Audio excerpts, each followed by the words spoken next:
Hi everyone, my name is Arielle and welcome back to my channel and welcome to part 1 of my PCT Q&A series.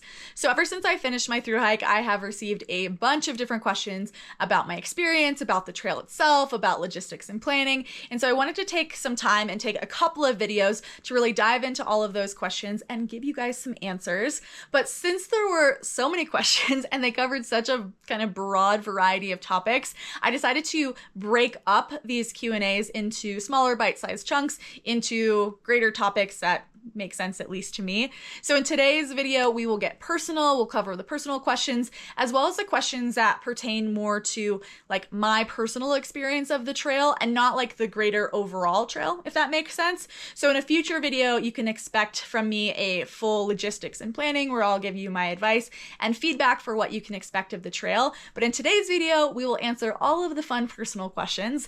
So before I dive in though, I just want to say if you are someone who's interested in gear, I have already filmed an entire gear review video. I'll put the link somewhere on the screen above, but basically I go over all of the gear I started the trail with and talk about what made it to the end and what didn't and why. And also, if you're just finding me through this video, I did vlog my entire thru hike. So if you'd like maybe a more immersive experience of my adventure from the Mexico-California border to the Washington-Canada border, I'll put the link to that playlist up here above. There's 24 episodes. And yeah, without further ado, let's jump in. Okay, so the first question is, why did I choose the PCT? And this is a good question that I often wish I had a better answer to, but here's the short story. Basically, I had been planning my PCT thru hike for the better part of 10 years. I first heard of the trail when I was in college, and I went to college in the North Lake Tahoe area. So the PCT itself doesn't actually go through North Lake Tahoe, but it does go through an area called Desolation Wilderness, which is in the Tahoe region. And it's an area that I spent a lot of time exploring when I was in college. So I had a friend who was telling me about his John Muir Trail experience and how it was a part, like there was a larger trail called the Pacific Crest Trail that incorporated most of the John Muir Trail. It went through Desolation Wilderness, which was one of my favorite wilderness areas, and so much more as it made its way from Mexico to Canada. And it just sort of clicked with me, if that makes sense. Like I just felt like the more he told me, the more it resonated, and the more I realized that it was something that I like needed to and wanted to do in my lifetime. It did take me a while to actually realize that dream, but yeah, like I said, I wish I had a better answer, but ultimately my answer is somebody told me about it and I just knew that I had to do it. The next question is, what was my very first backpacking trip and how does it compare to this? I decided to include this one because my first backpacking trip is probably very different than I feel like many people's out there. So when I was in 8th grade, I grew up in Colorado in a small mountain town, and part of our like 8th grade curriculum was to do a backpacking trip with our grade, and like they broke us up into smaller groups. But yeah, we went out on this like basically week-long backpacking trip, and it was, you know, most of us, but definitely my first time carrying a backpack, carrying all my own food, doing all of that stuff myself. And I was not much of a hiker at the time, but it was a cool experience. And something that I think is pretty crazy now that I think back on it is in 8th grade, part of this experience was something called a 24-hour solo, where they gave us a tarp and a rope, and we had to build our own shelter and spend 24 hours alone by ourselves in the woods.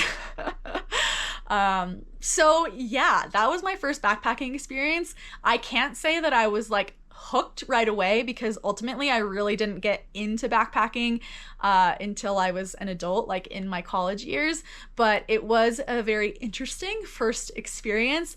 And I would say the kind of biggest plus side of that experience was knowing from a young age that I'm capable of probably more than I thought I was, if that makes sense. And so knowing that I was capable of doing something like that when I was, what are you, like 12, 13 years old, made me a lot more confident going into my PCT adventure this year. Okay, so the next question is, what was my longest hike before this, and why did I go at it alone? So my longest hike before this, before the PCT, was the Tahoe Rim Trail, which is roughly 170 to 180 miles, and I did that as an 8.5-day through hike in the summer of 2020. And then why did I go at it alone, or like head out solo? I couldn't find anyone. I tried. I asked friends. I tried for years to convince my husband, but it wasn't really like a core dream of anyone that was close to me. It honestly feels a little bit like untrue to even say that I was doing the PCT solo or alone anyways, because my husband did come do the first 100 miles with me, and then after that, I was, already a part of a tramily and already had made some good friends and friends that I actually hiked with until the end. So yeah, I feel like actually most people out there on trail are out there solo, and it's really easy to make friends. So if you are thinking about doing the trail and one of your fears is like the idea of making friends, don't worry about it. You'll meet people out there. Like I said, I technically was out there solo once my husband left, but I never was alone, and I never felt like there weren't amazing people around me to connect with. Okay, what was my favorite part of the trail? Hands down, the Sierra. Like, the Sierra was just... it was like one of my favorite places on earth. It's so beautiful there, and you're really in it. You're like in the mountains, you're surrounded by alpine lakes, you're doing passes every day, and it just, yeah, to me, I am definitely a mountain girl. So being in the Sierra was where I just most felt in my element, and it was really hard, some of the most challenging hiking on the trail, but it was just... every day was so beautiful. Every day you had just like some fun, epic challenge with a pass. And yeah, hands down, the High Sierra, my favorite part. What part of the trail was the most physically challenging? So I feel like this is kind of somewhat of open to personal interpretation, which is why I left it in this personal Q&A. And for me, it was definitely in Washington. You go from Oregon, where it is not flat, but it is more gradual, into like steeper climbs again. And you are at that point, like, or at least I was like very tired. You're kind of burnt out. And I was kind of sick. If you watch my vlogs, you know that I had some sort of mystery illness, like maybe norovirus, not quite sure. And so for me, I just felt like there was a section in there, like a week, where I was just struggling to make the miles every day. So for me, I would say Washington was the most challenging part, and it's mostly because you're just like so tired at that point in the trail, and it's pretty hard hiking. How many miles did you average per day, and what was your average mile per hour while walking? Okay, so how many miles did you average per day is definitely a personal question. And for us, it really varied, or like for myself and my group. Like in the desert section, we were starting off with roughly 15 miles a day, and then we bumped that up to like 17 to 20. And by the end of the desert, we were aiming for like around 25 miles a day. Some days a little less, some days a little more. Once we got into the Sierra, that dropped down to more like 18 to 21 miles a day, or maybe like 17 to 21 miles a day. And then Northern California, we really upped the throttle a little bit, and we're doing more like 27, 28, 29 miles a day as best we could. And that kind of carried into Oregon. And then in Washington, we really slowed down. We thought we were going to keep up an average of like 25 miles a day, but we were doing more like 20 to 21, 22 miles per day by the end. And then the average walking pace, like the average mile per hour walking, also depended a lot on the terrain. Like in Northern California and in Oregon, it's, again, not flat, but it's much more gradual. So we could maintain like a 3 mile per hour walking pace. And that's me. I'm like a 5'4" female. I'm not a particularly fast walker. So there are people out there who had faster walking paces. But for me, if I could maintain a 3-mile-per-hour walking pace, I was cruising. Like I was in like head down hiking mode, really cruising. And then, you know, you might go do a pass in the Sierra where it takes you like even like a whole hour to do 1 mile. So it really depends. But I would say for me, I probably was averaging like 2.5 miles per hour normal walking. And then like 3 miles per hour was I'm cruising. And there were definitely some sections of trail where, you know, we maintained that 3-mile-an-hour average for a couple hundred miles, which made the time go really fast. I feel like that's a good segue into this question. Do you feel like you rushed any part of it and missed out? And I wouldn't say that I missed out, but the experience of thru hiking is kind of a rushed feeling. It's funny because in my head I thought, oh, well, walking's like the slowest mode of transportation, and so I'm just going to really like slow down and experience the world from a slower pace. But in order to actually make the miles that you need to make to finish the thru hike, you kind of have to like keep your pace up. And sometimes this did kind of get to me. And I feel like it did make me want to be able to maybe go back to some of the sections and do them a little bit more slowly, or, you know, looking forward to future adventures, not be so caught up in necessarily doing big miles, even though it's fun to push your body and see what you're capable of. But to be able to like slow down and experience things a little bit more and like, you know, camp where you want to camp, not feel like if you get to like a beautiful lake at 4 p.m., not feel like you have to keep going because you have to make your miles for the day. Or if you end up camping somewhere beautiful, being able to have a leisurely morning and not feeling like you need to set that 5:30, 6 a.m. alarm to get out, to get your miles done. So in the end, I don't feel like I missed out on anything, but I will say that it was a bit of a surprise to me how much it can feel a bit of a rushed experience out there on the trail.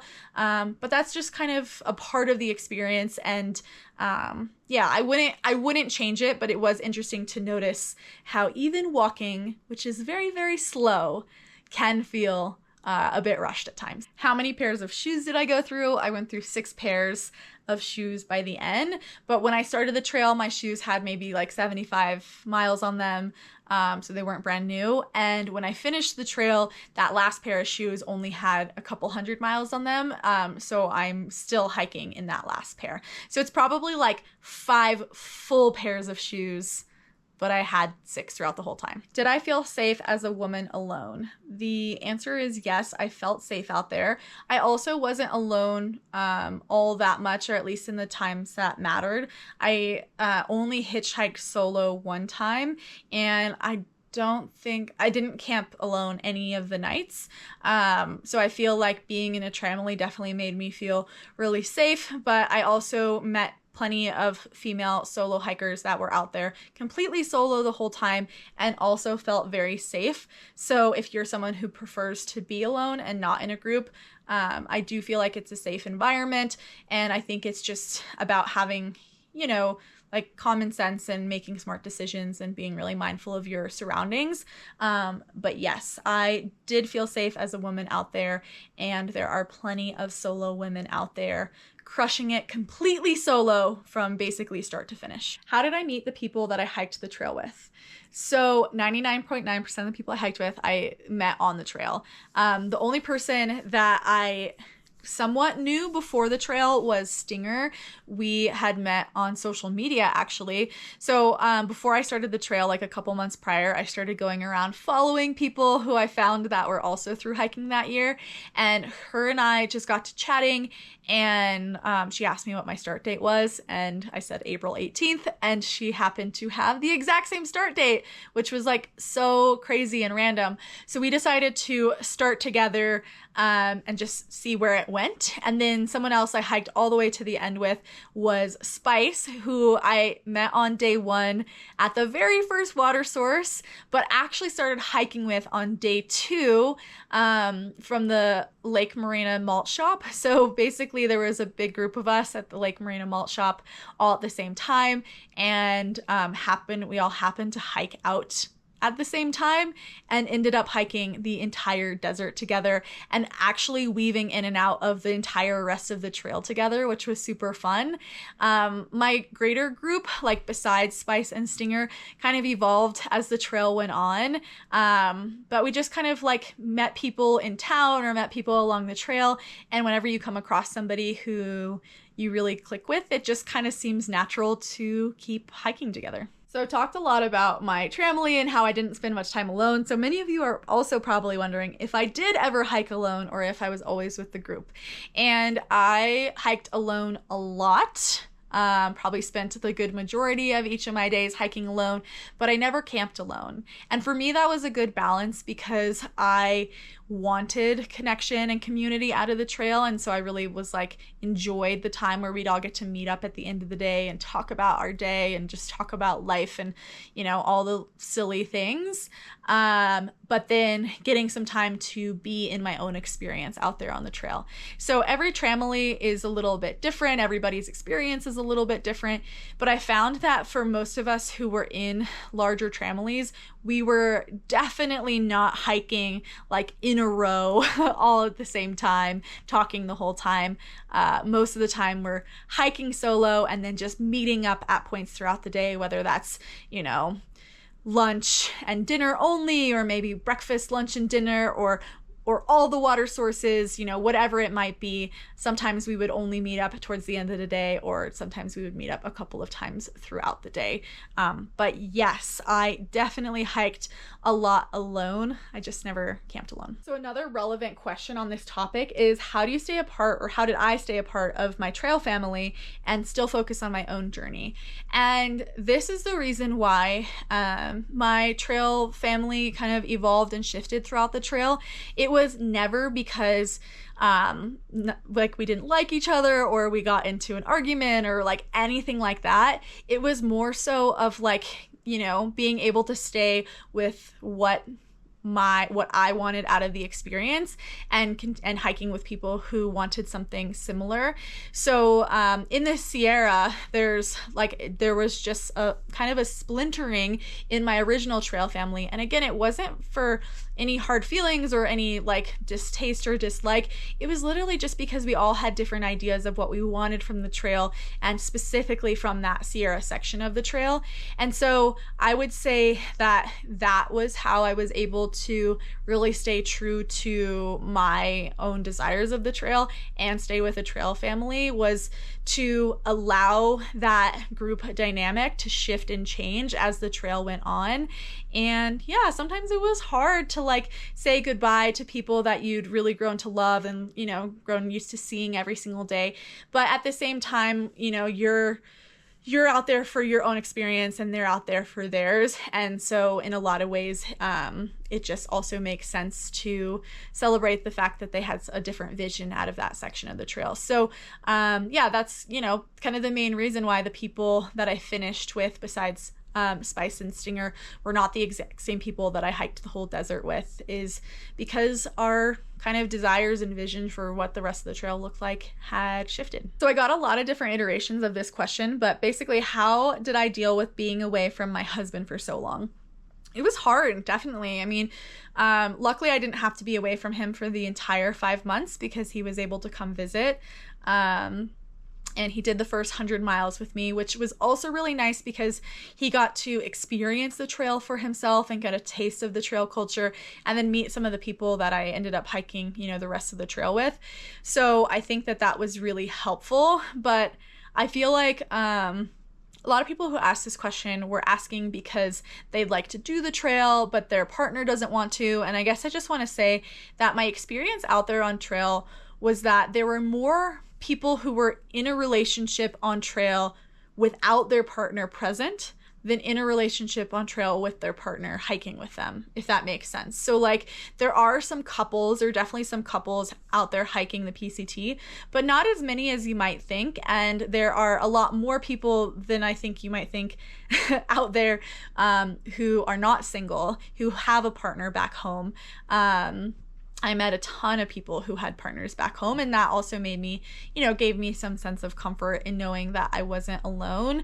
I think my biggest advice, or the thing that really helped us the most, is just having clear expectations. So, I wanted to make sure. I personally think it's probably a little bit harder for the person at home than the person out there on the trail, because when, you're out there on trail, you're having this like novel experience. Every day is different. It's this big adventure, and most likely your partner is at home, living a somewhat regular life and then without you. So it might feel a bit more lonely. So I made sure before I set out on the trail to check in with my husband and know what he needed to feel loved, to feel thought of, to know that I was thinking of him. So our agreement was that every single night when I got to camp, I would send him a message. And it didn't have to be like a long, detailed thing, but just checking in and letting him know that I was thinking of him. And ultimately, at the end of the day, I always wanted to anyways. But this is something that really helped us, just, that little touch point for, him to know that I'm thinking of him, and to know that he's, thought of and supported and all those things. So anyways, it's definitely really, really challenging. But I do think that, doing the long distance thing when you have a purpose is totally doable, especially when there is like a really, really clear end in sight. And I feel really grateful to have such an amazing and supportive partner. And I feel like actually his encouragement and his support helped me massively actually getting to the end of that adventure. Am I planning on doing the AT or the CDT, the Appalachian Trail or the Continental Divide Trail, which are the two other long trails where when you do all three, they'd be considered the triple crown of through hiking? And the answer is probably not, to be honest. I was attracted to the PCT because of the trail itself, and the areas of the country that the trail went through, the type of scenery that you experience on that trail. It was less the idea of like through hiking and doing a through hike, and more the Pacific Crest Trail itself. That being said, I really enjoyed my experience through hiking, and I had a really great time out there. But 5 months is a long time, and I like doing other things. I also would say, like, I'm 31 and I'm kind of moving into a different chapter of my life. And I feel like maybe if I had done the PCT in my early 20s, I might be more inclined to do the other long trails. But with some of the like career and life goals and things I have right now, taking 5 months off of life just doesn't feel conducive with like the vision I have for, this next chapter of my life. And I just like doing other things as well. I would say I'm a climber, like a rock climber, much more than I am even a hiker. I also really like mountain biking. I'm a yoga teacher. I love yoga. I love Pilates. And while I feel like doing the PCT was something that I would have always wondered about if I didn't make happen, I feel like I, had to give up a lot of the things that I love doing in the summer to just dedicate a whole summer to hiking, or more than a summer, I guess, almost half a year. And so, yeah, I don't regret it. I 100% am so glad I got out there to do it. But I just don't know if I want to commit that much time to like a singular activity of like hiking. Again, in this chapter of my life, maybe when I'm like older and retired, I'll get back out there and jump out on some other trails. That being said, I could see myself doing something like maybe the Colorado Trail, like a slightly shorter through hike, or honestly, just like enjoying some like 3 or 2 even weekend to 5-6 day backpacking trips in beautiful areas across the country. Like, I kind of feel like now it doesn't have to be like even a through hike or even a part of a through hike to be really fun and really cool. So yeah, I feel like that's kind of where I'm more inspired to spend my time, is just going back to having more diversified activities. And maybe if I do any other through hikes, they would be like 500 miles or less. Lessons learned on trail. Okay, so by far the biggest lesson was non-attachment because like there's so much out of your control, and things can change in an instant. We got really fortunate where we didn't have any like big disruptions to our plan until like the very northern part of Northern California. And then we had the McKinney fire, and it just totally changed everything, right? We had to skip like 30 miles of the trail for the closure. We had to hike out in the middle of the night. It was such a crazy experience. If you haven't watched the vlog on that one, yeah, I go into detail about what it was like evacuating in the middle of the night from that fire. But then there were some other fires down trail that, you know, like closed sections, and we had to get creative about how we got around them. And, you know, then in Washington, we find out that the actual monument itself, like this last stretch of trail to the monument, is closed due to fires. And think about that, you know, you've been hiking for months. And for me, I've been planning this for 10 years. I've been envisioning myself, you know, standing at that northern terminus, you know, seeing it in the forest, you know, the wooden terminus. You know, it's like there's attachment to that end thing, and it was completely, you know, gone in an instant. And I think it can be really easy to spiral on that and to like be upset. But if anything, I think all of that just taught me to be able to just like go with the flow, control the controllables, and be open to the adventure. And, you know, not be in resistance to things that I can't change. And personally, as someone who is kind of, who struggles with that sense of control, I think there probably couldn't have been a better lesson for me, is to really have to learn to lean into that and to soften. Yeah. So I feel like I started the trail with kind of like a very strict kind of linear mentality, and it really, you know, throughout the trail, I really softened and wouldn't say let go of expectations, but also was like much more able to adapt to new realities, if that makes sense. Did you notice any changes to your body and mentality over the trail? So I feel like I really covered my mental shift in that last question, but I do think a really popular, common question is about the body. Like, did I lose weight, and what's that all like? And it's really interesting because I would say like between men and women, there's a very different experience. Obviously, like there are as many different experiences as there are people out there on the trail, but something that I noticed is that in general, men will lose a lot more weight. Like by the end of the trail, most of the men had lost large amounts of weight, were very, very thin. And most of the women at the end were not. They were kind of similar, either similar to how they started, or like, I guess the best way to describe it is like, if you're at a weight as a woman that's unhealthy for you, you'll most likely lose weight until you're at a weight that is healthy for you, which is going to be different for each and every one of us. Healthy looks different on everyone. And then once you're at that like healthy range, most of the women tended to stay there. So I know a couple of women who lost a good amount of weight, but then often once they reach that kind of healthy range for them, that's when they stopped. The only women that I noticed were struggling more similar to the men with the massive weight loss were women who had a tendency to struggle keeping weight on in normal life. But for most of the women that were kind of like your average athletic body type, yeah, we didn't like lose extreme amounts of weight. I personally don't weigh myself. I have a background with disordered eating, and I just don't find that it's really like helpful for me to know those numbers. But as far as like how my clothing fits, I would say that my clothes coming home for the trail, specifically in the butt and thigh region, were a little bit more snug than when I left the trail. And I feel like that's a testament to the muscle that I built. But that being said, you know, I had friends whose clothes were fitting a little bit looser. So anyways, yeah, I can't tell you if I lost weight or if I gained weight and how much, because I don't know. But I will say that my personal experience was that my body seemed to stay in a healthy range for me, and if anything, just build a little bit more muscle in the leg and butt and thigh region. And I felt yeah, my arms were very weak at the end of the trail.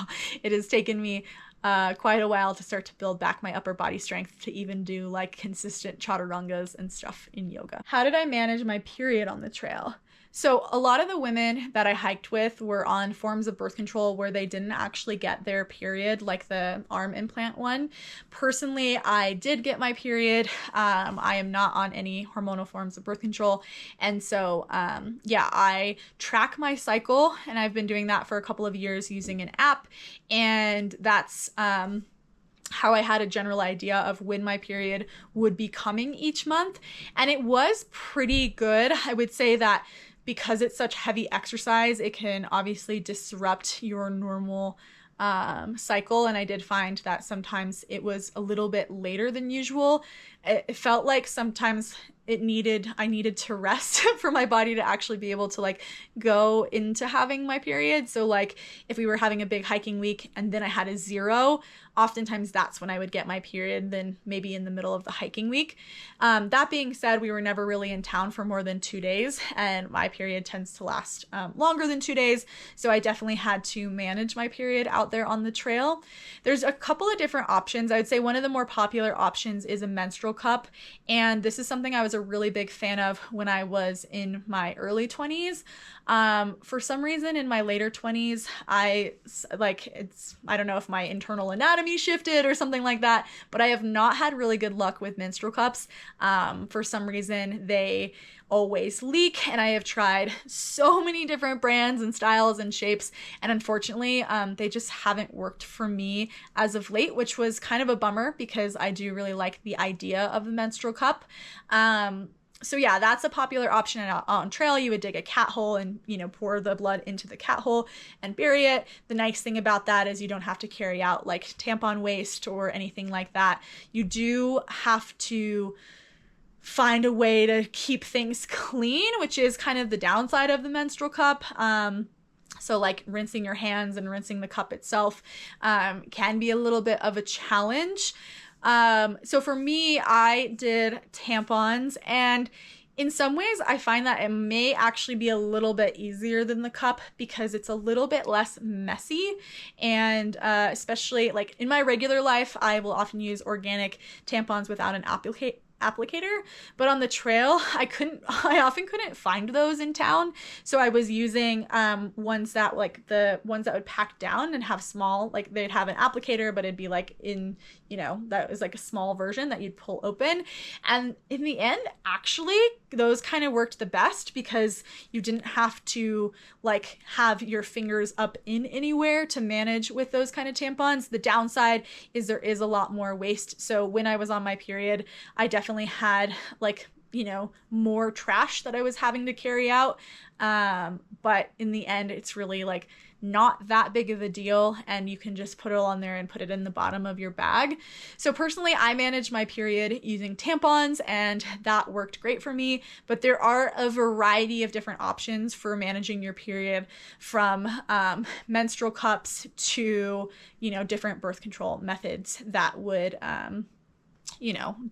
determine whether or not you actually even bleed while you're out there on trail. Okay, one of the most popular questions, and probably because I talk about it kind of a lot, is how did I take care of my skin on trail, or what's my skincare routine? And I would say the average person out there on trail does not have any skincare routine whatsoever, but I used to really struggle with acne, and it was something that really affected my self-confidence. And I will say that a lot of clearing up my skin came from the inside out and like working with my hormones. But that was another thing that worried me out on trail, is like, I often manage my hormones through nutrition, and my nutrition wasn't going to be able to be what it normally is at home. And so I wanted to make sure I could upkeep like a very simple skincare routine and just like take care of my skin, and to me it felt worth it to do the little bit extra. But I feel like I kind of nailed the backpacking skincare routine, and so I'm super excited to share this with you guys. So first things first is packaging your products down to be really small. I basically brought 3 products. I brought a moisturizer with SPF, I brought a face wash, and I brought like a hydrating serum. So these here are repackaged from my original products. This is my face wash, this is my serum, and what these are actually lip gloss tubes. So on Amazon, I found a kit of empty lip gloss tubes with like, it has like the syringe that you use to fill these.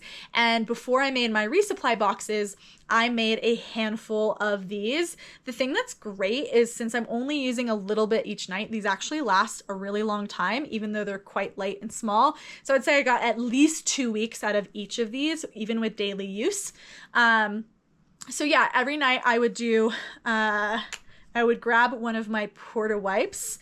There's other brands that make these. This is just the brand that we use. And this is like a compressed towel that you add water to and it expands to be like a hand towel size, like a very thin but like sturdy hand towel. The nice thing about these is they're like hypoallergenic. They don't have like any fragrances or anything like that. So what I would do is I'd wet one of these, I'd wipe down my entire face, like wipe all the dirt off for the day. And then I would put just like a small drop of my face wash on one of these little silicone scrubbers, which I can put a link to in the description box below, but very small, very light little thing. And I would just scrub my face with the face wash.